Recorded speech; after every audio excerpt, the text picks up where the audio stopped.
Hello everyone, welcome back to my channel. Indian history का हमारा एक सीरीज चल रहा था जहां पर हमने पिछले क्लास में क्या पढ़ा था, राइज ऑफ मगध। तो वहां पर हमने मगधन डायनेस्टीज देखे। आज हम देखेंगे Persian and Greek invasions of India. तो पर्शियंस और ग्रीक इन्वेजन इंडिया में हुआ था उसी टाइम पे, तो वो हम देखेंगे पहले। उसके बाद नेक्स्ट क्लास में हम पढ़ेंगे मौर्यन डायनेस्टी। ठीक है, तो आगे बढ़ने से पहले वीडियो को लाइक और शेयर जरूर कर दीजिए। Creation, dedication, motivation. Mind maps by Isha.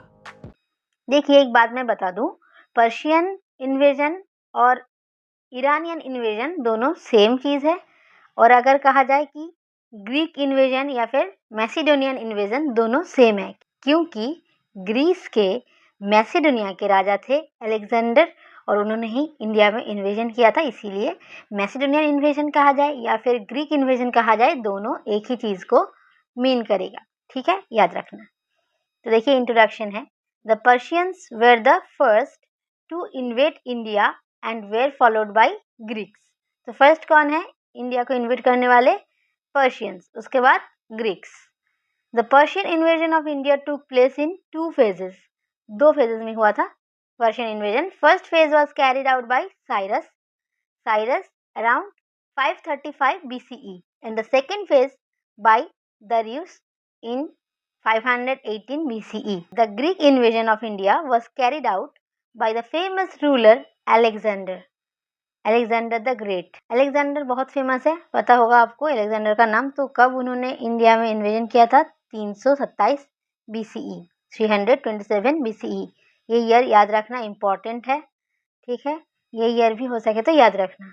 तो पर्शियन इन्वेडर्स में से 2 नाम बहुत इंपॉर्टेंट है, साइरस, दरियुस। साइरस पहले इन्वेडर थे, उनके बाद उनका ग्रैंडसन दरियुस ने इन्वेट किया था सेकेंड फेज में। अब देखिए, the condition in India at that time when Persian invaded India.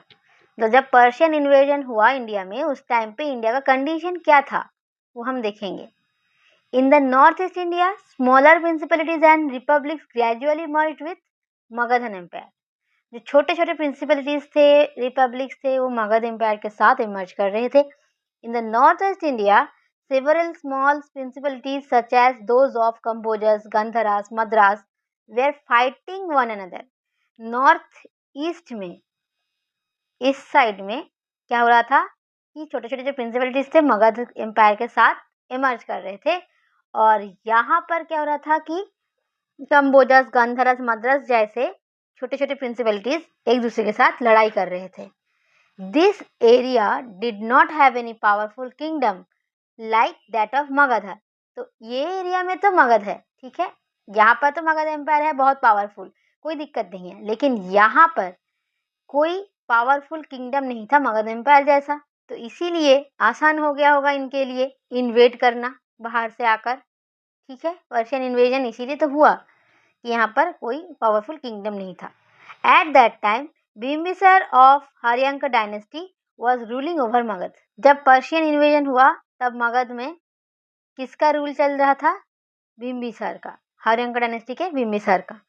देखिए, father as the area was fertile and rich in natural resources, it attracted the attention of its neighbors। तो वो जो area था वो बहुत फर्टाइल था और natural resources से भरपूर था। इसी वजह से वो अट्रैक्ट किया उसके नेबर्स को, नेबरिंग जैसे पर्शिया को और जैसे ईरान और ग्रीस। ठीक है, उसके जो नेबर्स थे ईरान, ग्रीस, ये अट्रैक्ट हो गए उस जगह के फर्टाइल और रिच रिसोर्स जो थे उसके वजह से। In addition it could be easily penetrated through the passes in the Hindu Kush. तो हिंदू कुश जो पास है वहाँ से इजीली पेनिट्रेट हो सकता है, इसीलिए ये भी एक कारण है पर्शियन इन्वेजन का। तो ये जो पॉइंट्स है ये उस टाइम पे इंडिया का कंडीशन बता रहा है, एज वेल एज ये रीजन बता रहा है क्यों पर्शियन इन्वेजन हुआ, इतना इजी क्यों था उनके लिए इन्वेजन करना। आपको कुछ पॉइंट्स याद रखना है। पहला पॉइंट क्या है? कोई पावरफुल किंगडम नहीं था। दूसरा पॉइंट क्या है कि fertile and rich natural resources था। तीसरा पॉइंट क्या है कि हिंदू कुश माउंटेन जो था इजीली पेनिट्रेट किया जा सकता था। तो ये पॉइंट्स आपको याद रखना है। अब हम देखेंगे द इन्वेजन। तो इन्वेजन के टाइम पे क्या वहाँ का सिचुएशन था हमने देख लिया। अब इन्वेजन देखते हैं किसने किसने किया है। देखिए, Cyrus the founder of the Achaemenid empire in ancient Iran invaded the northwestern front of India in around 535 BCE। ये पॉइंट आपको याद रखना है। He invaded the Indian borderland and captured the Gandhara region. India का जो बॉर्डरलैंड और Gandhara region capture कर लिया। ये आपको याद रहेगा। कौन थे? साइरस फाउंडर थे अकेमेनिड एम्पायर का, जो कि ईरान से आए थे। कहाँ पर? इंडिया के नॉर्थ वेस्ट में। कब आए थे? 535 BCE में। अब देखिए, उन्होंने गांधारा रीजियन को कैप्चर कर लिया। इसके बाद उनके grandson Darius one annexed Punjab and Sindh. ये पॉइंट भी याद रखना है। उसके बाद देखिए, son of Darius Xerxes sent Indian cavalry and infantry to Greece to fight his opponents but they retreated after the defeat of Xerxes. ठीक है, मतलब जेरेस जो कि सन थे दारियुस के, उन्होंने कैवलरी और इन्फेंट्री भेजा था ग्रीस में फाइट करने के लिए उनके ओपोनेंट्स के साथ, लेकिन उनको वापस आना पड़ा। उनको वापस कब आना पड़ा? जब जेरेस हार गए। अच्छा, अब देखिए, with this failure the forward policy of Persians were hampered in India. मतलब ये जो जेरेस का फेलियर था, इसके बाद इंडिया में पर्शियन का पॉलिसी नहीं चला। ठीक है, हैम्पर हो गया। इसका मतलब इसके बाद क्या होगा? ग्रीस इन्वेशन होगा। ठीक है, तो साइरस का नाम याद रखेंगे, उनका ग्रैंडसन दारियुस वन, उसके बाद उनका सन जेरेस। इतना याद रख लेंगे तो काफ़ी है। अब देखते हैं इसका इफेक्ट क्या हुआ इंडिया में, पर्शियन इन्वेजन का effect. The Indo Iranian contact lasted for about 200 years and thus resulted in the Indo Iranian trade and commerce. तो इंडो मतलब इंडिया और ईरान के बीच जो कॉन्ट्रैक्ट हुआ, इसके वजह से इंडिया और ईरान के बीच ट्रेड और कॉमर्स बढ़ा। It is evident from the Iranian coins found in the north west frontier of India. ये कैसे पता चलता है कि हमें एविडेंस मिला है? कहाँ से? ईरानियन कॉइन्स मिला है नॉर्थ वेस्ट फ्रंटियर, इंडिया के नॉर्थ वेस्ट साइड से ईरानियन कॉइन्स मिला है। तो यही इस बात का सबूत है कि इंडिया और ईरान के बीच ट्रेड और कॉमर्स चला था उस टाइम पे। The Persian silver coins that were in circulation in India. तो उस टाइम पे पर्शियन सिल्वर कॉइन्स इंडिया में सर्कुलेशन में थे। तो Indian rulers adopted similar techniques to mint their coins on Persian model. Persian invasion से ये भी एक इफेक्ट है कि उनका जो सिल्वर कॉइन था जो कि इंडिया में सर्कुलेट हुआ, वो जो टेक्निक था उनको कॉइन मिंट करने का, उनका जो टेक्निक था, वो टेक्निक इंडियन रूलर्स ने अडॉप्ट किया। अब देखिए, Kharosthi script which was written from right to left was an Iranian form of writing and was introduced in India by Persians। तो खरोष्ठी स्क्रिप्ट जो कि ईरानियन स्टाइल ऑफ राइटिंग है, ये पर्शियंस ने इंडिया में इंट्रोड्यूस किया, जो कि हम जाकर आगे पढ़ेंगे कि the rock inscription used by Ashoka in 3rd century BCE were inspired by the Persian king Darius. और ये जो अशोकन जो इंस्क्रिप्शन होगा वो खरोष्ठी स्क्रिप्ट में भी होगा। तो खरोष्ठी स्क्रिप्ट इंट्रोड्यूस किया था पर्शियंस ने। अब देखिए, Mauryan sculptures monuments particularly those of Ashokan's time were heavily influenced by Iranian models. तो मौर्यंस का जो स्कल्पचर मोन्यूमेंट्स सब कुछ स्पेशली अशोकन टाइम में जो बने थे, वो सब ईरानियन मॉडल से इन्फ्लुएंस है बहुत ज़्यादा। Ashoka also adopted the Iranian tradition of inscribing principles on stone pillars. तो अशोका ने ये भी अडॉप्ट किया ईरानियन ट्रेडिशन। क्या ट्रेडिशन?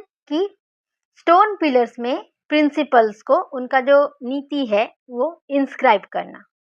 ठीक है, तो पर्शियन इन्वेजन या फिर ईरानियन जो इन्वेजन हुआ था, उससे इतना इफेक्ट पड़ा इंडिया में। ये सब इफेक्ट है कि एक नंबर याद रखना है आपको, नंबर याद रखिए बस। Point 1 is trade and commerce, किसके साथ? ईरान एंड इंडिया के बीच। 2 नंबर पॉइंट क्या है? कॉइन मिंटिंग टेक्निक जो है, कॉइन मिंट करने का जो टेक्निक है। 3 नंबर पॉइंट क्या है? खरोष्ठी स्क्रिप्ट। 4th पॉइंट क्या है? Sculpture and monuments. ठीक है, स्कल्पचर एंड मोन्यूमेंट्स बनाने का जो तरीका है, ये सब कुछ पर्शियन से इन्फ्लुएंस था। अब हम देखेंगे ग्रीक इन्वेजन ऑफ इंडिया। तो ग्रीक इन्वेडर कौन थे? Alexander the great. Alexander's invasion कब हुआ था? 327 BCE, ठीक है, बिफोर कॉमन एरा। तो देखिए अलेक्जेंडर का जन्म हुआ था 356 BCE और मृत्यु हुई थी 323 BCE। तो Alexander was the son of Philip of Macedonia. Macedonia के जो रूलर थे फिलिप, उनका सन थे Alexander. He succeeded his father Philip to the throne in 334 BC. 334 BC. In the 1st century BC, the Persians got into war with the Greeks. हमने देखा the Greeks under leadership of Alexander Macedonia defeated the Persian Empire and conquered Asia, Iran, Iraq. ये हमने देख लिया था already कैसे Persian empire का India में जो पॉलिसी था वो हैम्पर हो गया। तो मैसिडोनिया के जो राजा थे अलेक्जेंडर, उन्होंने डिफीट कर दिया था उनको, इसी वजह से। उसके बाद क्या कंकर किया? एशिया, ईरान और Iraq. He had annex the whole Persia, Babylon, by defeating Persian king Darius III in the battle of Arbela. कब हुआ था? 330 BC। याद रखना, बैटल ऑफ अरबेला किसके बीच हुआ था? याद रखना, Alexander and Persian king Darius III। He was attracted by the wealth of India, इसी वजह से वो इंडिया में आए। कहाँ से आए वो याद रखना है, खैबर पास से आए इंडिया में, काबुल से होते हुए इंडिया में आए, ठीक है। The entire north India was divided into so many independent monarchies and tribal republics which favoured the invasion of Alexander. कोई इनके बीच कोई यूनिटी नहीं था, सब डिवाइडेड थे, इसीलिए इजी हो गया उनके लिए इन्वेट करना। यहाँ पर देखिए मैप में ये जो रीजन आपको दिख रहा है, ये इतना बड़ा सा रीजन जो था, ये empire of Alexander the Great था। इतना बड़ा आप देख सकते हैं कितना एक्सपैंड किया था, और यहाँ पर आकर ख़त्म हो रहा है क्योंकि इसके आगे वो नहीं बढ़े। इसके आगे क्यों नहीं बढ़े ये हम आगे जाकर देखेंगे। तो अब देखिए बैटल ऑफ हिदस्पेस, बहुत इंपॉर्टेंट है ये, यहाँ सवाल पूछे जाते हैं। देखिए, Porus refuse to submit his kingdom to Alexander and this led to a battle between them which known as battle of Hydaspes और बैटल ऑफ झिलम। तो झिलम जो है इसी को हिदस्पेस कहा जाता है ग्रीस में, ग्रीक लैंग्वेज में। द बैटल ऑफ हिदस्पेस कब हुआ था? 326 BC में। Was fought on the plains of Karri and Porus lost the battle. Porus battle हार गए थे, लेकिन अलेक्जेंडर पोरस के युद्ध से बहुत ज़्यादा इम्प्रेस्ड हुए थे, उनके वीरता से इम्प्रेस्ड होकर उन्होंने उनकी टेरिटरी उसको वापस कर दी। He granted him his territory back. After that Alexander's army crossed the river Chenab and annexed the tribes between Ravi and Chenab, but his army refused to cross the river Bias. Bias को हाइफासिस कहा जाता है Greek में, and revolted. तो Alexander के जो army थे उन्होंने रिवर बियस को क्रॉस करने से मना कर दिया और रिवोल्ट छेड़ दिया, क्योंकि they were exhausted after years of battles and were homesick and diseased. क्योंकि वो इतने सालों से लड़ाई कर रहे थे तो वो बीमारी से पीड़ित थे और घर जाने के लिए तरस रहे थे, इसीलिए उन्होंने रिवोल्ट कर दिया कि वो बियास रिवर के आगे नहीं जाएंगे। Alexander was forced to retreat in 326 BC। On his way back he died at Babylon in 323 BC, age 32। ये याद रखना।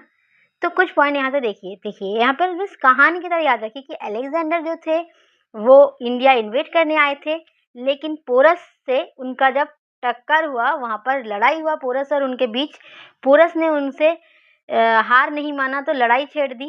लड़ाई का नाम क्या था? Battle of Hydaspes. क्यों हिदस्पेस क्या है? झिलम रिवर को ग्रीक में हिदस्पेस कहा जाता है। कब हुआ था? 326 BCE में हुआ था, ठीक है। इसके बाद क्या है कि पोरस का जो वीरता देखकर अलेक्जेंडर इम्प्रेस्ड हुए और उनको उनका टेरिटरी वापस कर दिया। इसके बाद अलेक्जेंडर के जो आर्मी थे उन्होंने झिलम के बाद कौन सा रिवर आता है? चेनाब आता है। ये सब इंदस के ट्रिब्यूटरीज है।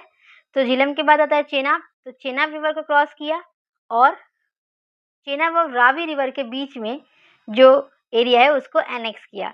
इसके बाद रावी रिवर के बाद आता है बियस रिवर। तो बियस रिवर को क्रॉस करने से मना कर दिया उनके आर्मी ने, क्योंकि वो लोग घर जाना चाहते थे, इतने सालों से लड़ाई कर रहे थे इसीलिए। तो मजबूरन अलेक्जेंडर को रिट्रीट करना पड़ा। तो 326 BC में वो रिट्रीट करे। उसके बाद वापस लौटते वक्त बेबीलोन में उनकी मृत्यु हो गई। कब हुई? 323 BCE में हुई, जब उनका एज था 32, ठीक है, 32 साल की उम्र में उनकी देहांत हो गई। तो इतनी सी बात है, आपको याद रखनी है, बहुत इंपॉर्टेंट है। 2 चीज़ याद रखना है कि झेलम रिवर को हिदस्पिस कहा जाता है और बियस रिवर को हिफासिस, ग्रीक लैंग्वेज में। अब देखिए ग्रीक इन्वेजन का इफेक्ट क्या है।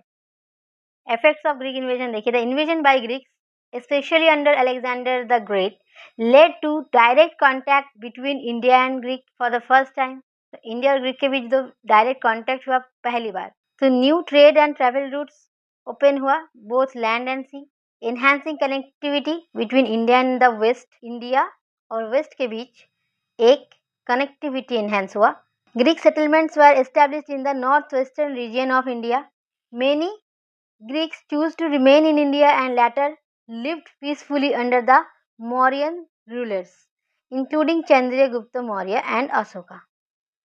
तो मौर्यन रूलर जो थे चंद्रगुप्त मौर्य और अशोका, उनके अंडर रहने, पीसफुली रहने के लिए बहुत सारे जो ग्रीक थे वो रहना चाहते थे, तो रह गए इंडिया में, वापस नहीं गए। ठीक है, the accounts of Greek in historians who accompanied Alexander provide valuable insights into ancient Indian society, economy, geography during that period. उस टाइम जो इंडियन सोसाइटी, इकोनॉमी और जियोग्राफी था, इन विषयों पे वैल्यूएबल इंसाइट प्रदान किया अलेक्जेंडर के साथ जो ग्रीक हिस्टोरियंस आए थे उन लोगों ने। तो ये भी बहुत इंपॉर्टेंट इफेक्ट है। और उसके बाद देखिए Greek artistic influence led to the development of Gandhara school of art which blended Indian themes with Greco-Roman styles, especially in sculpture and architecture. The invasion indirectly helped the political unification of North India as it created conditions that facilitated the rise of modern empire under Chandragupta. अब देखिए आपको सवाल पूछा गया है, question of the day, इसका जवाब आपको कमेंट सेक्शन में देना है। तो इस कोड के साथ का सेशन खत्म करते हैं। I am not in competition with anyone but myself, my goal is to improve myself continuously. मेरी जो लड़ाई है, हम सब की जो लड़ाई होती है, जो कंपटीशन होती है, वो किसी और के साथ नहीं होती, खुद के साथ होती है। मेरी लड़ाई मेरी खुद के साथ है। My goal is to improve myself continuously. मेरा जो गोल है वो क्या है, खुद को इम्प्रूव करना कंटिन्यूसली। आज मैंने अगर 1 घंटा पढ़ाई किया, एक हफ्ते तक अगर 1 घंटा पढ़ाई किया, अगले हफ्ते मैं 1.5 घंटा पढ़ाई करना स्टार्ट करूंगी। इसके बाद धीरे धीरे इम्प्रूव करके उसी को 10 घंटा लेके जाने की कोशिश करना है। 10 घंटे से ज़्यादा स्टडी करना है। जो लोग बिल्कुल न्यू एस्पिरेंट्स है उनकी बात कर रही हूँ। कोई अगर वर्किंग पर्सन है तो ऑब्वियसली उनको 4 से 5 घंटा डेडिकेटेडली देना है। तो खुद से खुद की लड़ाई है, किसी और से नहीं। अगर आपको इसका PDF चाहिए तो टेलीग्राम चैनल को ज्वाइन कर लीजिए। अगर आपने इस चैनल को सब्सक्राइब नहीं किया है तो ज़रूर कर लीजिए सब्सक्राइब, क्योंकि आपको यहाँ पर वैल्यूएबल कंटेंट प्रोवाइड किया जाता है और फ्री में PDF प्रोवाइड किया जाता है। मुझसे कांटेक्ट करना है तो इंस्टाग्राम पे कर सकते हैं। वीडियो पसंद आई है तो लाइक करिए और जितना हो सके उतना शेयर करिए। मिलते हैं अगले वीडियो में, तब तक के लिए जय हिंद।